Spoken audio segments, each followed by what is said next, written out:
ecological, oceanic, and indigenous concerns in contemporary literature and culture. Now we have our dear Professor Dr. Steve Mentz.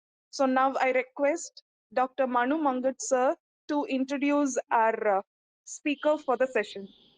Hello, dear participants. Greetings, dear Dr. Steve Mentz. I'm extremely thankful to the organizers of this conference for giving me this opportunity and privilege to introduce to you a professor and a bosom friend whose work has profoundly shaped the way we think about the sea, the stories it tells, and the human entanglements within its depths. Professor Dr. Steve Mentz, Chair and Professor of English at St. John's University, New York. I had long known Dr. Steve Mentz as a true blue human with a distinctly green heart that beats for the planet. I got the opportunity to work closely with him at Connecticut, USA, thanks to two dear colleagues and mutual friends, Dr. Mohammed Muharram and Dr. Serpil Opperman, themselves stalwarts in this archipelago of blue humanities. They have promised to join us in this session. Let's hope. And when I reached out to Dr. Mentz for this conference, his reply rolled in like a gentle wave at high summer, sweet, easy, and genuinely human. Dr. Mentz, dear friends, is a lovely soul who makes you feel anchored every time you interact with him. One who makes you believe that intellectual curiosity and intellectual generosity are as essential as intellectual brilliance. Professor Mentz's scholarship has been at the helm of blue humanities and oceanic literature, charting bold new courses for how literature engages with, the water bodies. And his writings urge us to read the ocean not merely as a backdrop, but as a living, dynamic, deeply storied presence. Through his books and essays, he has taught us to listen to the murmurs of the tides and the crash of waves, to recognize shipwrecks and storms as part of our shared human voyage, and to feel the urgent call for ecological responsibility that the seas whisper and, of course, on stormy days roar into our lives. Today, as part of this two-day international conference organized by Sakthi College, Professor Mentz will be speaking on blue humanity and oceanic literature. So let's set sail and meet this lion in his blue oceanic den. Please join me in extending a true blue welcome to Professor Dr. Steve Mentz. Over to you, dear Dr. Mentz. Thank you so much, Manu. That's an incredibly generous and inspiring introduction. I hope I live up to it. I'm really pleased to be, through the magic of utopia, both standing in my home on the shores of Long Island Sound in Connecticut in the United States, and also speaking to you today wherever you may be. I suspect some of you are at the Sakthi College of Arts and Sciences for Women in South India, and I also suspect many of you are in different parts of the world. And I feel really fortunate over the past year or so to have been able to speak to several groups of interested scholars and experts and researchers in the blue humanities in India and in other parts of the world. And it's incredibly thrilling to me to see this discourse, both as a field of academic study and as an activist and artistic practice, growing into the world, both in sort of locally and globally. And so I'm extremely excited about that. So at the risk of waking up my family here in Connecticut at 7:30 in the morning, I'm incredibly happy to talk today about my research in the blue humanities. Now, I do have a slideshow. I don't know if we can um, if we can start the slideshow and advance to the second slide now.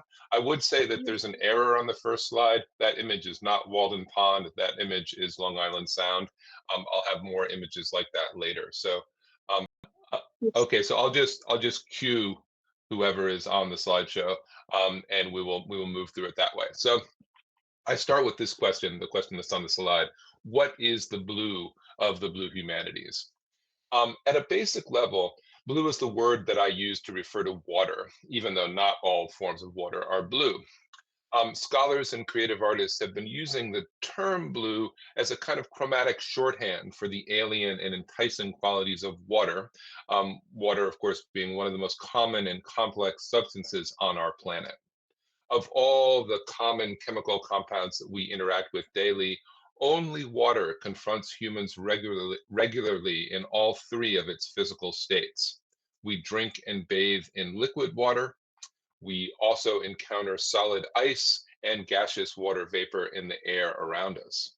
The chemistry of water, in different ways that I won't go into today, is fundamental to the emergence of biological life on our planet.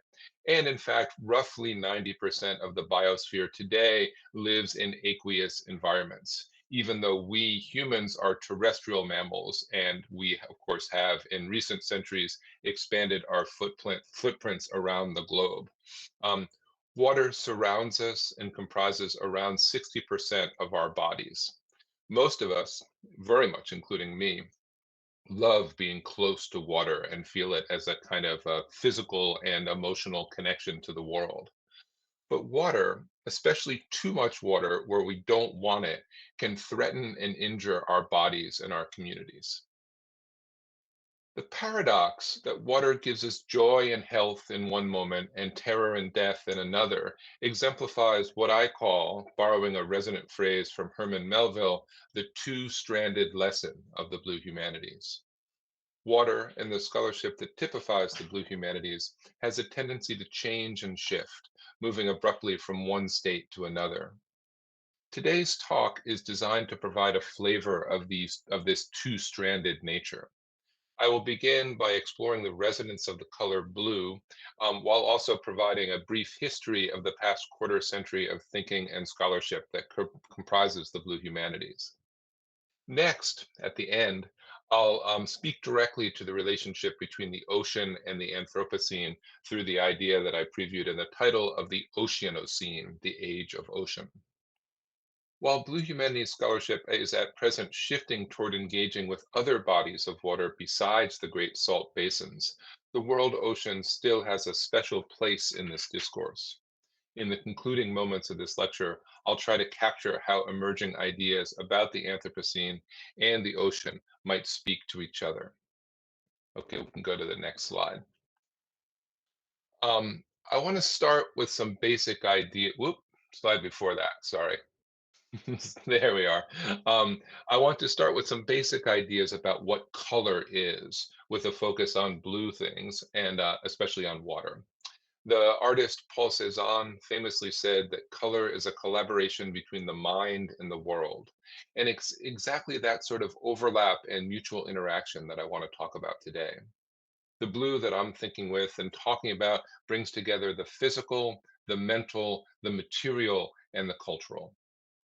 All colors carry distinctive symbolic weights, but in focusing on blue, I want to emphasize a particular overlap between these physical qualities and this emotional resonance. We see blue skies and blue water, and we can also feel blue or have the blues. It's the project of today's lecture to explore these different meanings of blue and how they speak to us in our increasingly wetter world. Much of what I'll talk about today has to do with the blue humanities, which is a catch-all term for the exploration of the relationships between humans and water in all its forms. I'm a literature professor, and my range of references will draw upon my expertise. But I want to start today thinking about blue with some quick thoughts about music, the most abstract and least visually colored of the arts. Two of the greatest American musicians of the late 20th century called on the color blue at signature. Thank you. We can go forward to the Miles Davis image. Called on the so the next slide.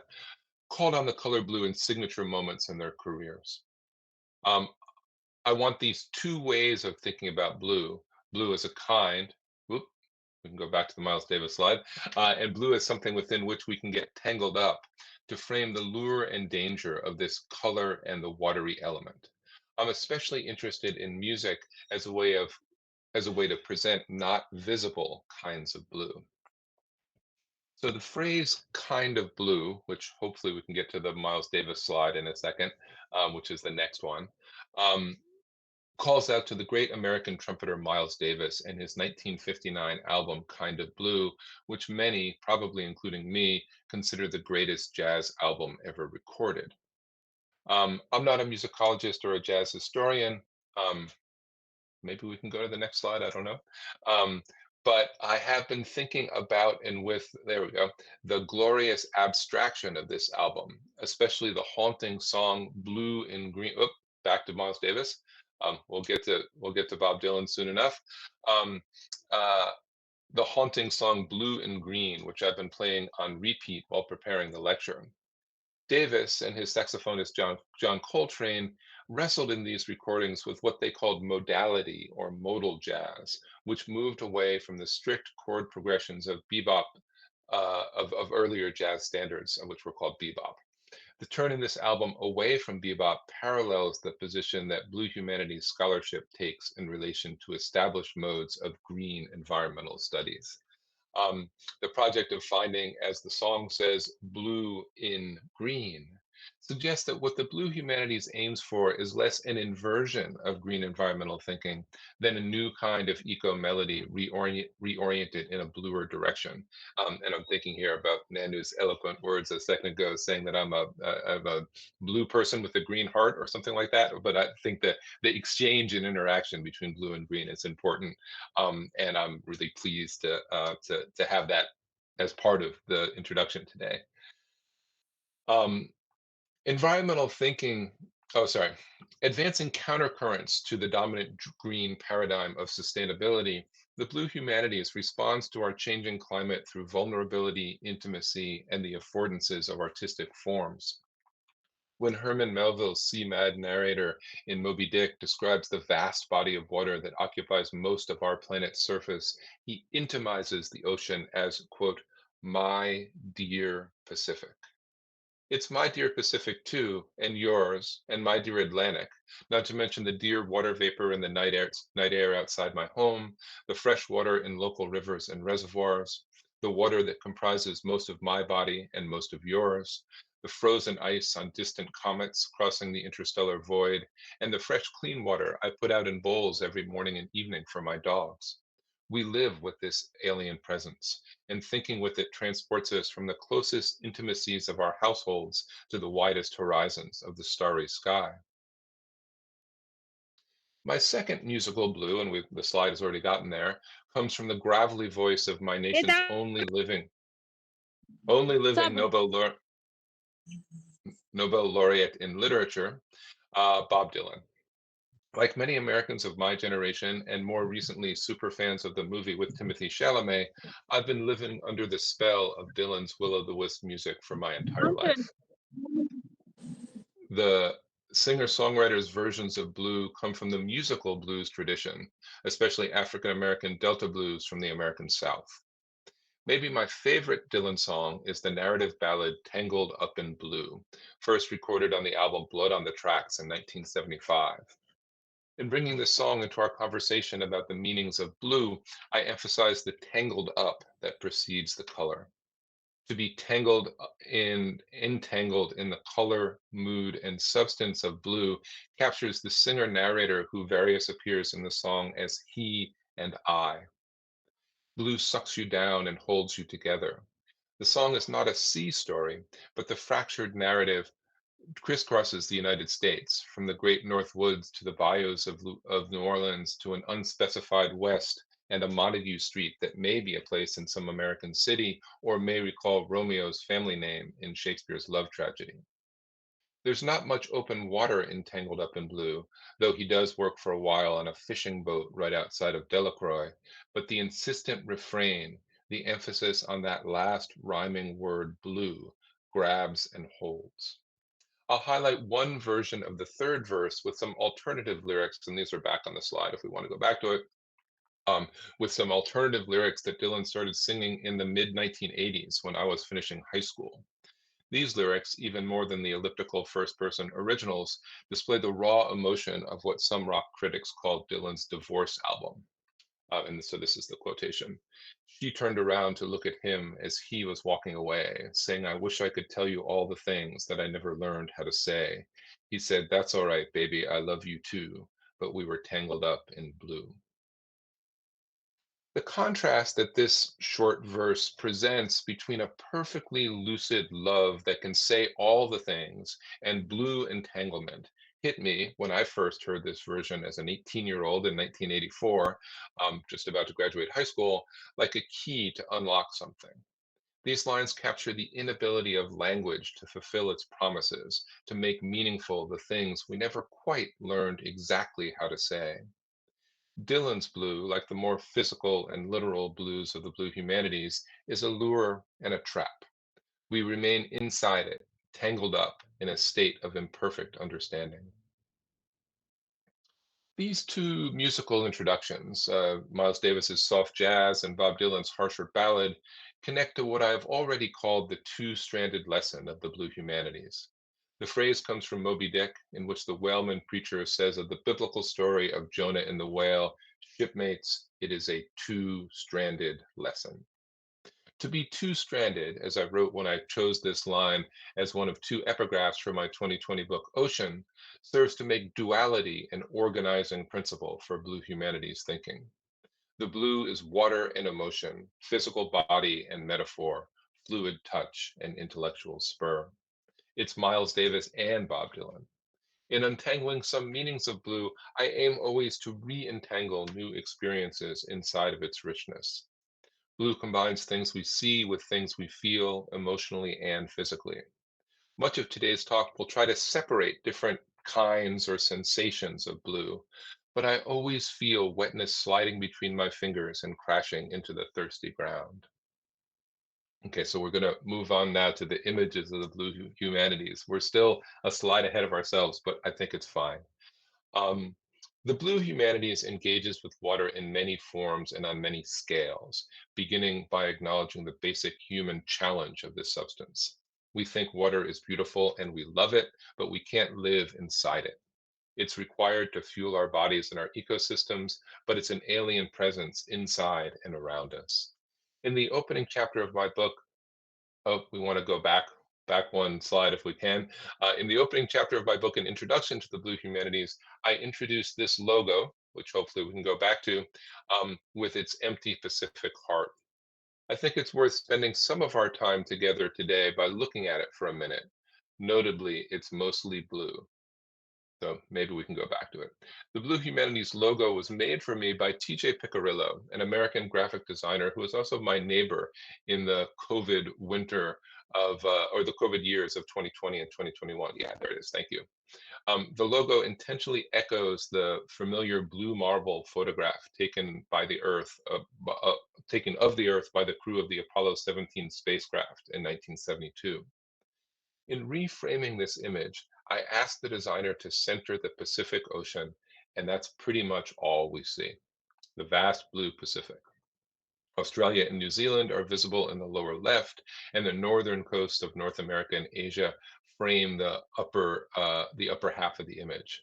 If the image quality is good enough, you can see some large land features, including Korea, Japan, and Borneo in New Guinea. India is off the edge of the globe there, as is most of North America. But the empty blue core of the image is the Pacific, here depicted without the small but famous islands such as Hawaii or Tahiti. The image highlights the expanse of planetary water, and it pushes all human territories to the edges of our sight. The Blue Humanities aims to keep our focus on water, even if we humans always find ways to move ourselves back into the frame. In addition to these global waters, and really the logo is designed to remind us that we live on a blue planet. In addition to these global waters, the Blue Humanities also operates much closer to home. And if we can go to the next slide, we see a picture that I took earlier this spring of Long Island Sound. It's also the picture I used on the opening slide of the slideshow. Yeah, there we go. Thank you. So I took this picture in April um, of Long Island Sound, a slow circulating corner of the Atlantic Ocean near my home. This picture was taken about 300 meters from where I'm standing now. In the acknowledgement section to my book, An Introduction to the Blue Humanities, I celebrate as, quote, first among many collaborators, the short water ecology of Short Beach, Connecticut, including its seabirds, seaweed, menhaden, bluefish, oysters, and jellyfish. And these are all creatures that I encounter very often and very physically, the jellyfish, especially at this time of year, although they're not very stinging jellyfish, which is good.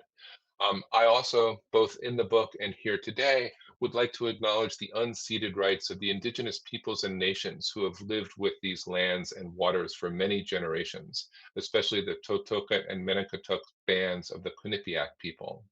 I honor these communities, past, present, and emerging, and I know less about them than I would like.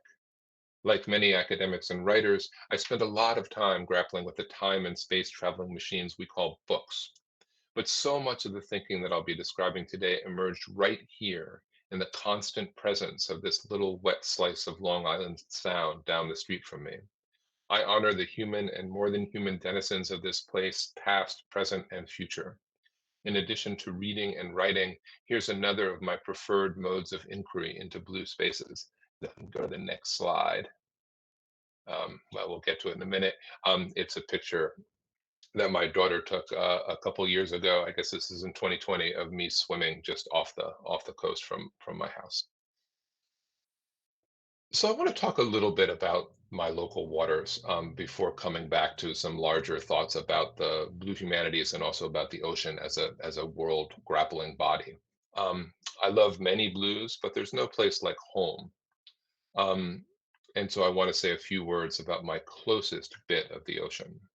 During the warmer half of the year, as you saw in an earlier slide, actually on this slide, I'm a daily swimmer who carries tidal rhythms in my body. We can go on to the next slide if you want to. Some days, including later today, I am welcome with an afternoon high tide. And so I'll probably go swimming this afternoon, maybe around 2 or 3 o'clock, um, after getting at least a reasonable day's work in before I go. Some days I sneak in an early morning dip or else wait until the water rolls up to swimming depth when I should be cooking dinner for my family. Morning tides are my favorites, but I like this cycle. I like tracing tidal changes through each month.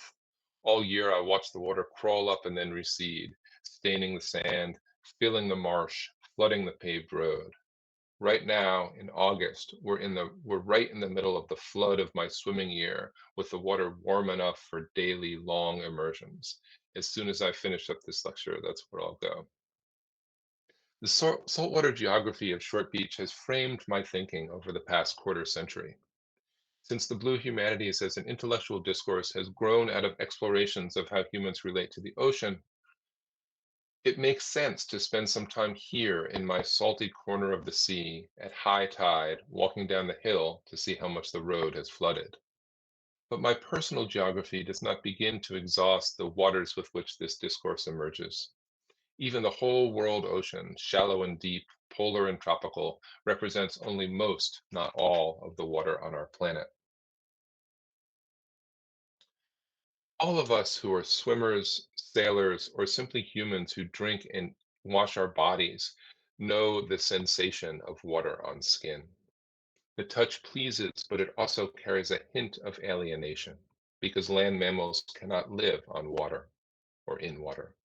The variable opposition between the wet and the dry has been at the heart of my thinking about blue environments. And if we could go a couple slides forward, you'll have a picture of my book, Shipwreck Modernity, with a green cover on it. Um, in that book, which I published in 2015, so 10 years ago now, I explored, quote, wet narratives that emphasize disorder, disorientation, and rupture in juxtaposition with, quote, a dry counter movement that attempts to make sense and meaning out of disaster. The contrast between the wet and the dry, or between wet swirl and dry structure, operates as a fundamental kind of animating tension within Blue Humanities thinking. The conceptual distinction between experience and knowledge, and the felt difference between feeling and form, flow alongside the contrast between the wet and the dry. To be wet generates experiences and distinctive feelings. Drying is the slower process, an imposition of form and accumulation of retrospective knowledge. Even though getting wet may feel binary and abrupt as cold water shocks the flesh on a hot day, these two states coexist in tension and connection with each other. The movement of water into and through bodies trickles along many paths, forking often, sometimes unpredictably. The process through which water moves between bodies, which influential Blue Humanities scholar Stacy Alimo captures in her term transcorporeality, and which I have previously theorized through the verb seep, resists any absolute distinction between wet and dry. On the driest days, our bodies remain full of water, as does our planet, even as both droughts and floods disrupt human communities. The felt opposition between wet immersion and dry living operates in tension with a broader sense in which water touches everything. It's in our body's cells, in our food and flesh, in the Earth's crust, and even, scientists have determined, frozen within interstellar comets. The burden of the Blue Humanities seeks to follow water's sinuous paths wherever they flow and to trace their dampness in our environments and our memories. Writing, thinking, and creative work that fly the flag of the Blue Humanities respond to water's intimate paradoxes in many modes, from poetry to literary criticism to history, environmental writing, and religious scholarship. At the core of my own thinking lies a homology between poetic form and ecological change. Poetry and water both change, both define themselves through and with changes. My basic claim is the way poets think about water can help us come to grips with our own changing watery environment in the 21st century. Poetry has many different definitions, both historical and artistic, but its key feature for my purposes is that poetry uses language, the single greatest technological invention of the human species, to understand how we respond to things that happen in our environments, our bodies, and our minds. These tangled and entangled versions of the color blue brings me back to the core question I started with today. What is blue anyway? The word has been my term of art for watery thinking over the past 2 decades. But there are lots of blues in the Blue Humanities. There's a blue that is not green, a blue that is melancholy, one that is the color of landlessness, and another that is, according to the American writer William Gass, the color of interior life. Shall we explore a few of these blue hues? So if we could go down, I do have some slides for this. If the slideshow is like behind now, 4 or 5 slides, I guess it's not that big a deal. Um, Next subtopic, I guess there is no slide, is blue against green. Yeah, so if we could keep going a couple slides until it says blue against green. When I was making my first steps into this discourse in the 2000s, around 20 years ago or 25 years ago, I chose blue for its contrast um, with the more familiar environmental color green. 2 more slides down. The idea was to assert watery blue dynamism as a kind of counter challenge to vegetative green stasis. At the turn of the 21st century and still today, green was the omnipresent color of environmentalism. As the eco-critic Jeffrey Jerome Cohen noted in his introduction to the 2013 collection Prismatic Ecology, Eco-Theory Beyond Green, quote, green dominates our thinking about ecology like no other, as if the color were the only organic hue, a blason for nature itself.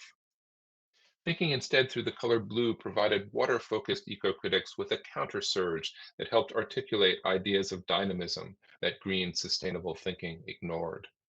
And I have an image of Jeffrey's book a couple slides down. Um, while I did not and do not want to reject all green ideas, which is why I was so pleased to have Mano's introduction connect the blue and the green, as Miles Davis's music does also, it seemed really urgent to me, especially 20 years ago, to create space or carve out space for blue alternatives. Now in 2025, I think flowing water has carved out that channel, as the blue humanities is now a growing concern among academics, artists, and activists around the world. There are books, articles, and conferences, a Blue Humanities Lab in Australia, a research group in Germany, and a Blue Humanities Institute in the desert of Phoenix, Arizona. In the academic and activist discourses of the environmental humanities, the blue current has pushed against the green pastoral vision of sustainability and stability. In my 2012 PMLA article, After Sustainability, I claimed, perhaps aggressively, but I think accurately, that the era of sustainability is over. I also argue that paying attention to blue rather than green vistas can connect us to an already present, partly explored environment for post-sustainability thinking in the watery world. Turning from green comfort to blue expanse would, I argued, enable us to confront our dynamic, destructive, beautiful, and increasingly wet environment. So we can go on to the blue water slide if we want to get caught up. Blue water. It's now 2025, more than a dozen years on from that essay in PMLA, and while the basic trajectory remains the same, turning to the blue opens new possibilities for thinking and living, the details of the blue have deepened. Over time, many different meanings of blue have accumulated. Another important subtext is blue water, a phrase popularized by 19th century sailors for whom it describes water out of sight of land. We all know that the world ocean covers, to a first approximation, the surface of our planet, or at least 70% of it. And I was obviously thinking about this meaning of blue water when I spoke to the designer about the logo that I showed you earlier. Giving attention to the deep rather than coastal features of the ocean basin seemed an important task for blue eco thinking. We in the blue humanities community have been thinking about and with geophysical forces such as the Gulf Stream, which is part of the clockwise rotating system of ocean currents called the North Atlantic Gyre, has been arguably the single most important historical actor in shaping the past half millennia of North Atlantic trade and settlement. Um, and obviously, in the Indian Ocean context, I think we'd want to talk about the seasonal monsoon in similar ways. Um, this focus on the offshore blue, however, to which I have contributed with my own work, has also tended to obscure other forms and colors that waters assume. We can all think of water that is not blue. It's also brown or frothy white or invisible or, of course, green.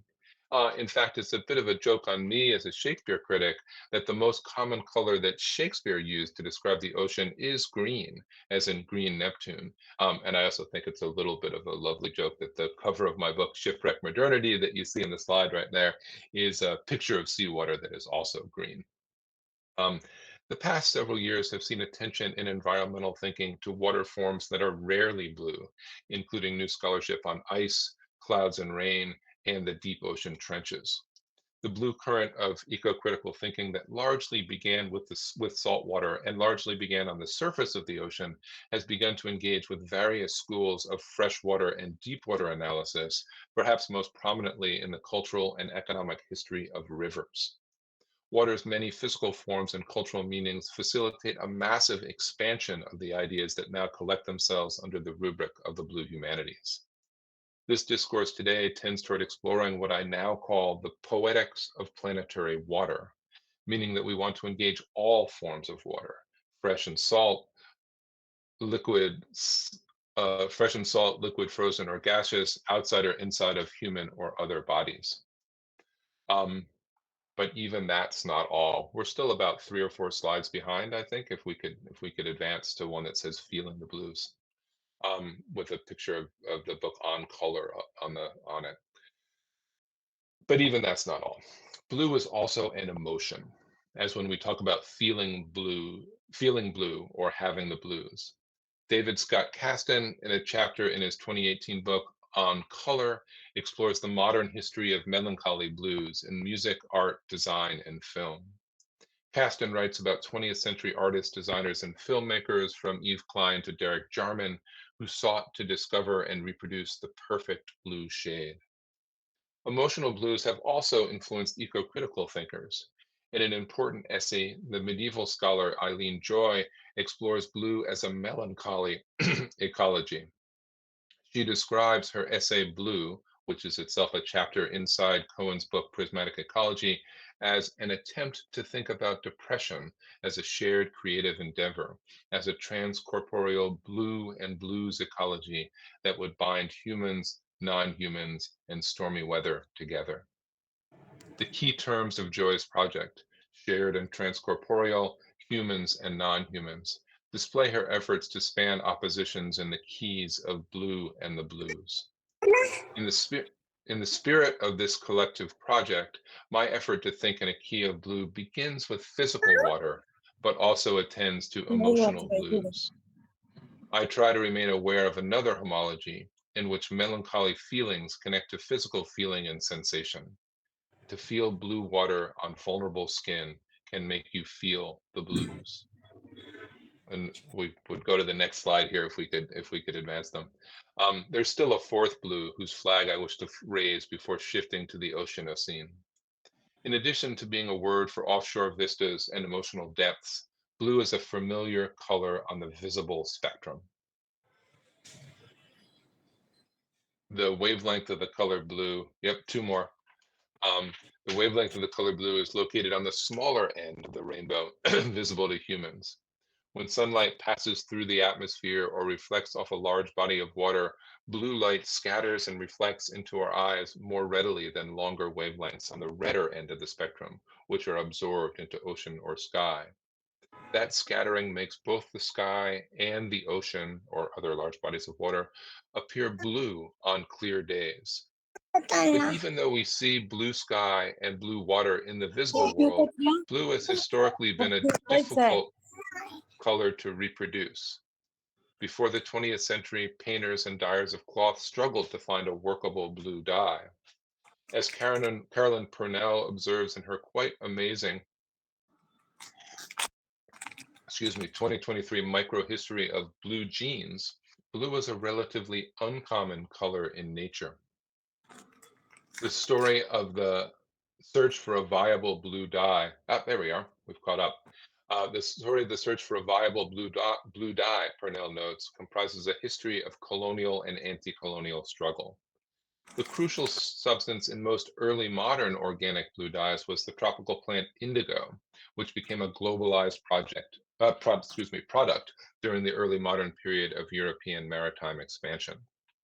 During this period, the market for indigo, a plant which originated in India and was transported into the tropical New World, was global and highly competitive. Conflict over indigo largely ended when an artificial blue dye was synthesized in the early 20th century, but the history of the search for the perfect visible blue remains an important component of the color's story. Blue thoughts contain all these things, even though my own blue mostly begins with and returns to water. We can go to the next slide now. Blue generates a dynamic alternative to ecological green. Blue reaches out toward offshore water. The blues make us feel sad. The color provides a prized visual marker. It's both Miles Davis's cool jazz and Bob Dylan's entangled lyrics. Blue thoughts comprise a shared eco-poetics that can lead to new forms of environmental action and practice. This eco-poetics aims, ultimately, to challenge our embodied thinking so that we create blue eco-meditations that facilitate new understandings of the human place in a changing biosphere. There are political implications of these blue thoughts, which I hope will enable the cultivation of communal and physical resilience. Blue thinking advocates more attention to water-powered technologies, from river mills and fish weirs to cutting-edge water-powered electricity generators. But blue thinking does not simply replicate green forms of political solidarity. Water connects humans to an alien presence in our own bodies and to a shared flow of resources beyond ourselves. That's the two-stranded lesson, bringing itself back together. When I walk down my Connecticut street to the edge of Long Island Sound, my wet foot treads the margins of the largest connecting body on the planet. I touch that greater body with my fragile individual body, and everything that I think and act flows from that wet touch. We can have the next slide now. I hope. Um, yeah, so the last part of today's talk and the sort of separate strand is going to be an investigation of the Oceanocene, or the ocean as Anthropocene. And here I'm going to return to thinking primarily about saltwater and primarily about the world ocean rather than the the addition of fresh water, liquid water, solid water, gaseous water, and all the different forms of planetary water. I'm also going to do this in dialogue with a picture that you see on the slide now, which will also be replicated on the next few slides, which is the finish of a long distance swim that I did on Saturday, August 2nd, as part of a relay. It's actually not me in the water crossing the finish line there, it's one of my teammates. We swam 40 kilometers between Port Jefferson, New York, and Bridgeport, Connecticut. So it was an opportunity for me to swim not in the wide ocean. You know, we were never more than, I don't know, maybe 10 miles from shore at the center of this crossing, but you know, far enough from shore that it felt like we were out that we were engaging physically with the ocean as a body.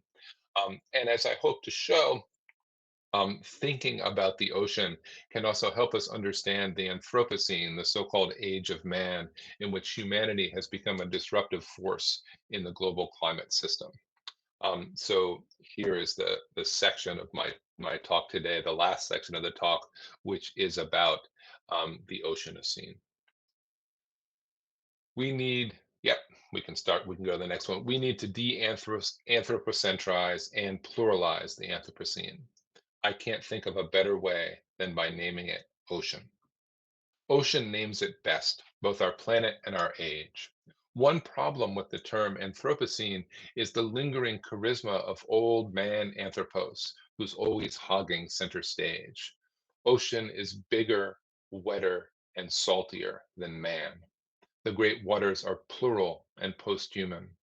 Awash with carbonic acid and denuded of coral and fish, our surrounding seas bear Anthropocene scars. If we name this age ocean, no one will make the mistake of thinking that humans are in charge. Moving from the Holocene, the age of the present, to the Anthropocene, age of man, parallels moving from land to sea. The Holocene is familiar, stable, green, terrestrial. The Anthropocene is alien, disruptive, blue, oceanic. Turning from one to the other is not opening a door or turning a switch, but re-seeing our blue planet in its alien glory.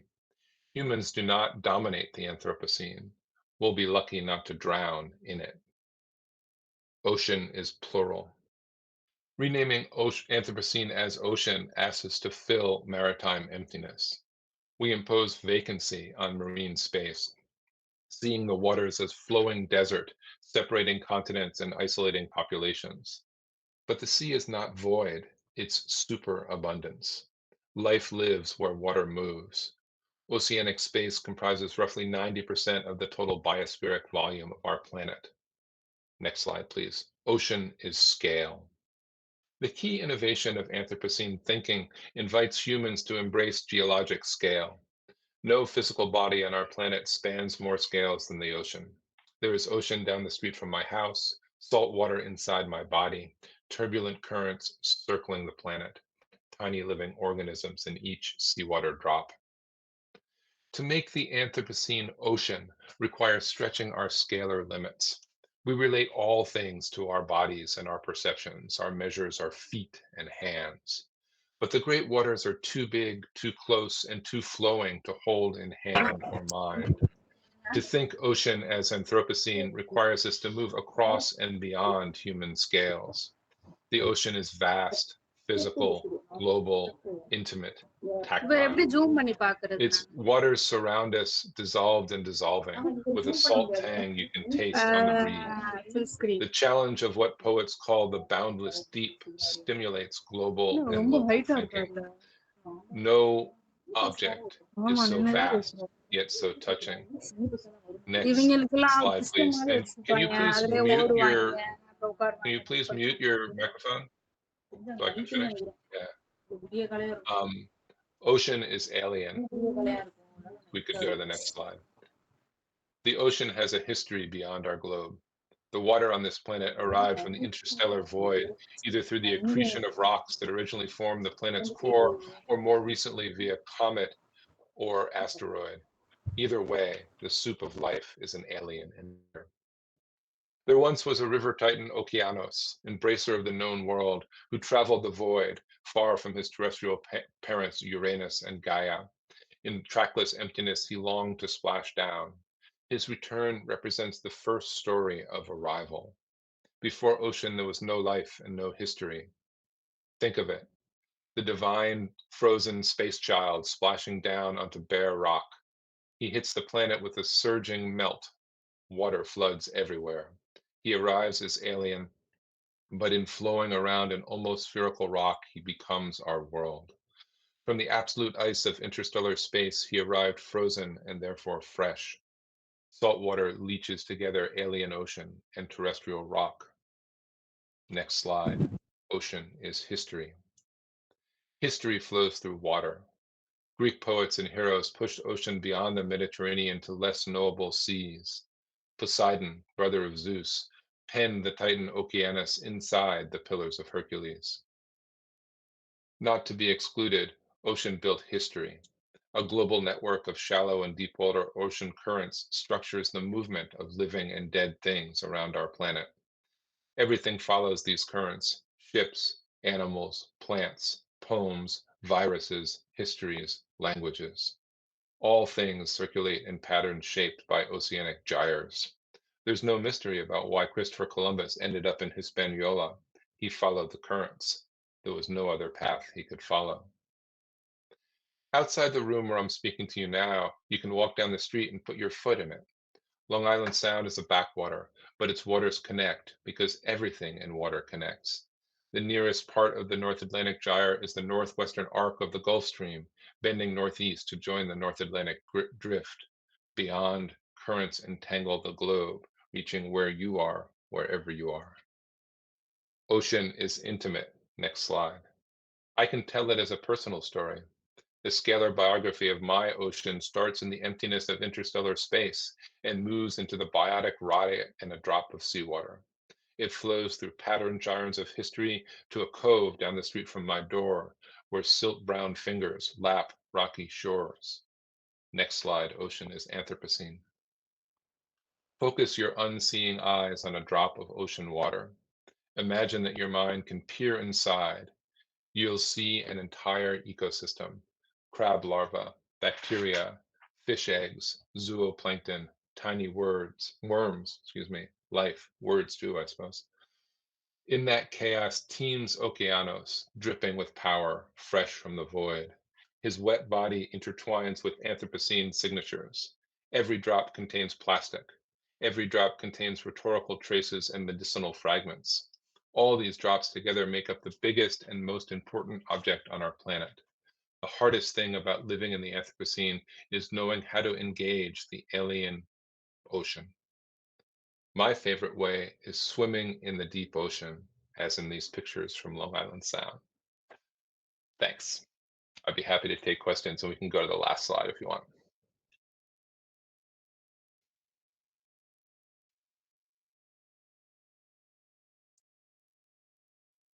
Sir, here is a question. So I just want to know, how can the blue humanities contribute to promoting ocean literacy and awareness among the general public?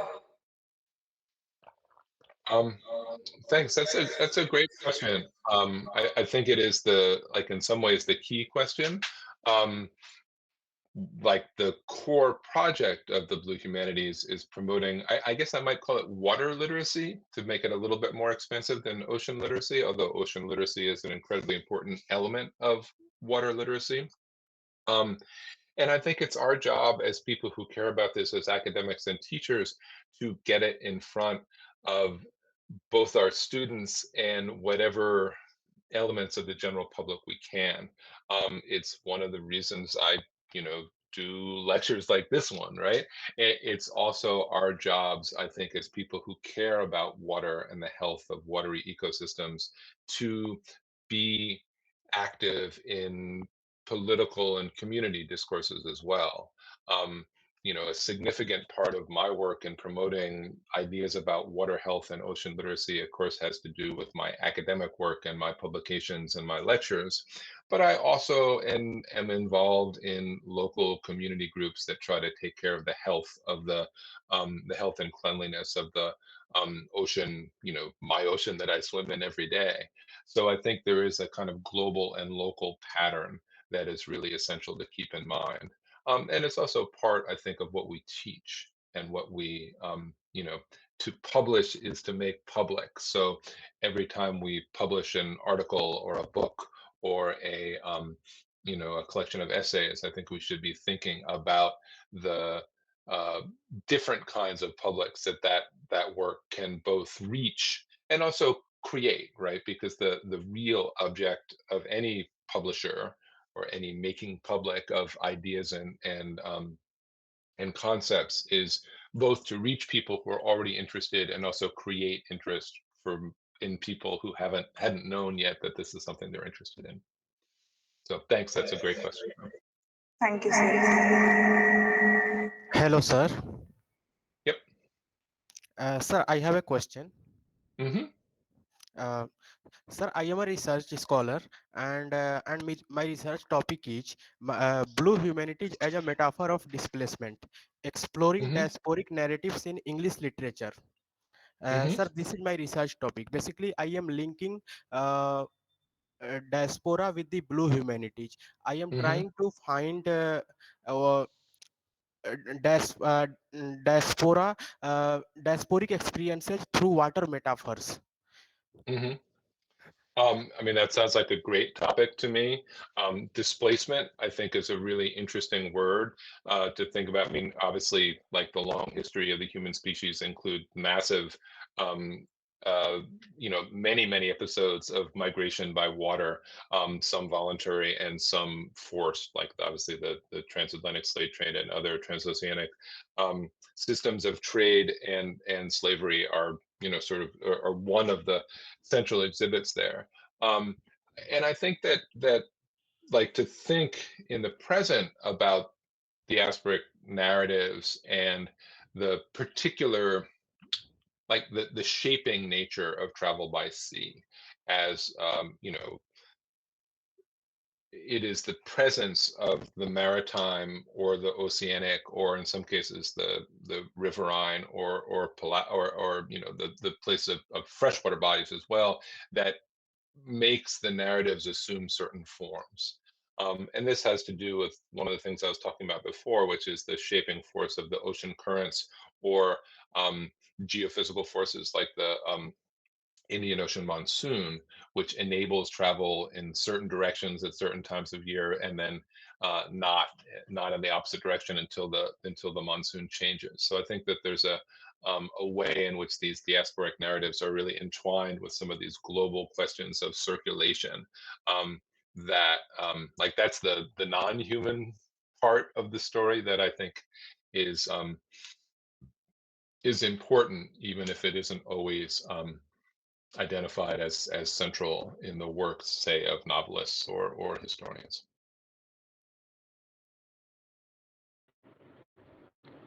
Hello, sir. Yep. This is Sakthi. So it's been a Yep. pleasure for me to have attended this session. And my question is, how do you balance highlighting the ocean's agency in literature while avoiding anthropocene interpretations? Sorry, I missed the second part. How do I balance ocean's agency against what? in literature against, like, by avoiding anthropocentric interpretations? Hmm. Yeah, I mean, anthropocentrism, I think, is a kind of constant. Um, eh, Avoiding anthropocentrism is a constant intellectual struggle, right? Like we have a habit as humans to think about ourselves and to place ourselves at the center of the story, and I think it's very, very difficult to avoid that. One of the reasons that have I keep coming back to things like the Gulf Stream or the Indian monsoon or other ocean currents or physical qualities of water is precisely because those are not human qualities. Like humans don't make the Gulf Stream. I mean, maybe global warming is in the process of damaging the Gulf Stream and the monsoon and some of these other geophysical systems because of the changing global temperatures and global heating. But the attention to the structuring forces of the watery environment are one of the main ways that I try to discipline my own work to not only place humans at the center. Um, I mean, I'm particularly interested in how like the long history of how we understand or have not understood things like ocean currents.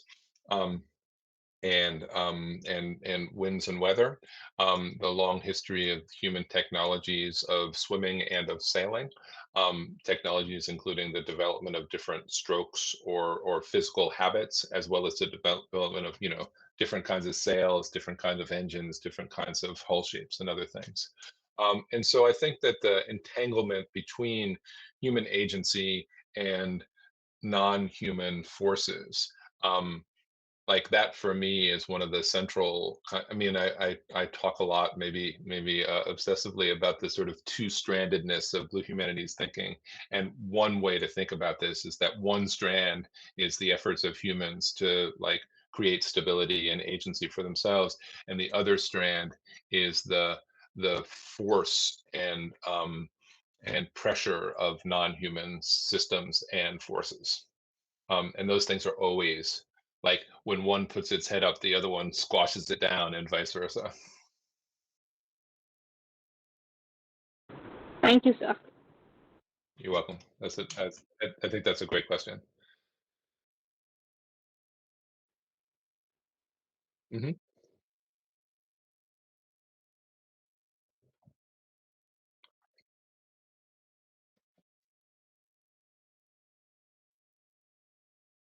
Hmm.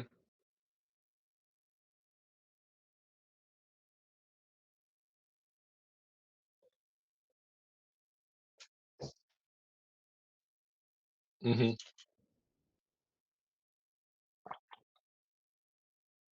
Yeah, I don't want to.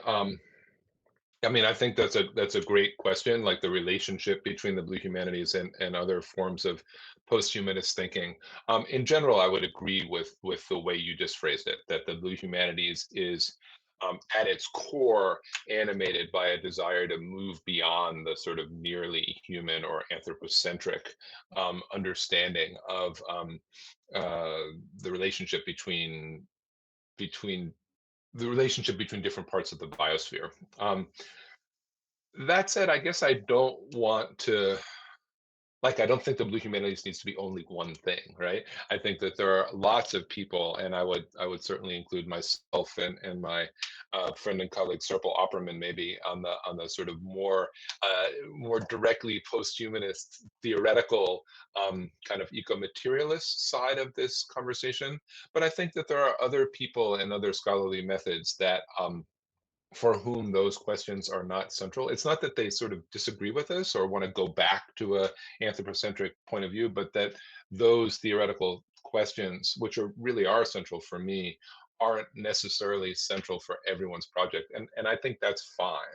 I'm very happy with I mean, one of my slides is that ocean is plural, right? And I'm very I would like to welcome and support different modes. Um, would I want to include like a revised version of humanism in that mode? I mean, I, sometimes maybe, depending on what you mean. I guess I would be cautious about it, because I think the critiques of an old-fashioned humanism and anthropocentrism are so strong, and I don't want to sort of go backwards in that.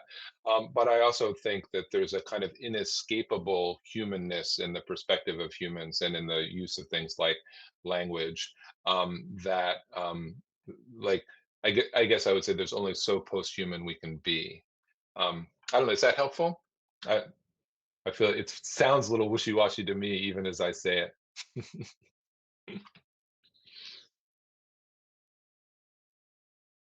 Is there anything else I can say? We're coming at the end of our hour, and so I don't want to keep everybody here too much longer. Um, Hello, sir. So, Hello. yeah, Gaurav? Yes, sir. Uh, Yes. sir, I have selected a few text, primary text. Derek Mhm. Walcott, The Sea is History. M. North Yep. Philip Jong, Amitabh Ghosh, Sea of Poppage. Uh, Hmm. Abdul Razzaq Gurna, By the Sea. And Gutra Bahadur, Kuli Woman, The Odyssey of Indenture. These are the my primary texts, right? Hmm. And through which I will try to find the diasporic narrative uh, Hmm. from the oceans, from the river bodies, or the several water Hmm. bodies, you can say. Hmm. I mean, that sounds like a great list of texts. Um, Yes, Certainly sir. the Walcott, the Philip, the Gauche are ones that I know well, and the others are ones that I don't know as well. But as I said earlier, I think it sounds like a really promising project, and I hope that the sort of existing body of Blue Humanities scholarship can be supportive and useful for you in that project. And I hope that some of the new things that we're putting together, in with my colleagues, Mohammed Muharram and Serpil Opperman and Sandy Young, we are in the kind of, I wouldn't say it's quite the final phases, but the second half of the phase, at least, of putting together a handbook for the Blue Humanities, which should be out in 2026, maybe. I guess toward the end of 2026, which will try to provide again, as I was talking about before, a range of options and methods and materials for Blue Humanities scholars. So look for that from Bloomsbury next year. Best wishes, sir. Thank Excuse you. me, sir. Good Yeah. evening, sir. I'm Sumalata. So I have Yeah. a question. Can I Hmm. add river stories? I mean, stories related to the rivers under Blue Humanities. Absolutely. Yeah. I mean, I didn't talk about it very much today, but I Yeah. would say absolutely. I did briefly mention that there's a kind of rich tradition of riverine history, um, both in historical studies and agricultural studies and other areas. And I Yes. think absolutely that this is an essential area to connect to the. I mean, I think that Blue Humanities has, over the past couple of decades, been a little bit more focused on the ocean, for various reasons. And I think one of the things that's really urgent for us as a critical discourse and a community is to think about how um, freshwater communities around rivers and lakes and springs Yeah. speak to these kinds of saltwater framing and saltwater questions. So absolutely, I think that's an important thing. And so when I talk about the, like, one of my newish phrases is the poetics of planetary water. Planetary water is a phrase that's Yeah. designed to be Planetary not water. just the ocean, but also rivers and lakes and streams, also clouds and water vapor, also the polar ice and glacial ice at high elevations, and other things too. Thank you. Thank you so much, sir. Yeah. So okay. Sasikala, do you want to wrap up, or should I wrap us up here? yes, we are almost end of our session. Hmm. We are happy to have our dear Professor Dr. Steve Mentz. We feel privileged to witness a highly informative and engaging lecture on ocean and the blue humanities. Sir, your expert knowledge and effective delivery enabled many participants, including those unfamiliar with the topic, to gain valuable insights and understanding. The session was well received by the participants. We thoroughly enjoyed the expertise and knowledge shared by you, sir, and your contribution means a lot to the success of the event. Just Yeah. as a skilled navigator charts a course through uncharted waters, your lecture expertly guided us through complex ideas, making them accessible and enlightening for all. We would also like to extend our heartfelt thanks to dear Professor Mohammed Moharem sir for his constant support and guidance, which helped us navigate the challenges of organizing this event. His support has been the anchor that held us steady, allowing us to sail smoothly towards the path. We also thank Dr. Manu Mangat sir, whose involvement has been instrumental in the success of this event. And we would also like to thank few good souls who were behind us, who were unseen by many of the participants. So thank you everyone. So thank you for your invaluable contribution. Thank you, sir. Okay, thank you so much. I really appreciate the invitation. It's been a wonderful conversation. As you guys see on the last slide that's up now, there's my contact information there on social media and email. So I would be very happy to hear from people who are continuing to work in this field, and so I absolutely answer emails. So please send them, or and I look forward to seeing the research that comes out of this community. Thank you so much. Thank you. Thank you. Thank you, Steve, and thanks, Sasi, and thanks for everyone. Thank you. Yes, Thank you. and Thank you, nice to sir. see you, Mohammed. Nice to see you. Take care, everybody. Thank you. Goodbye.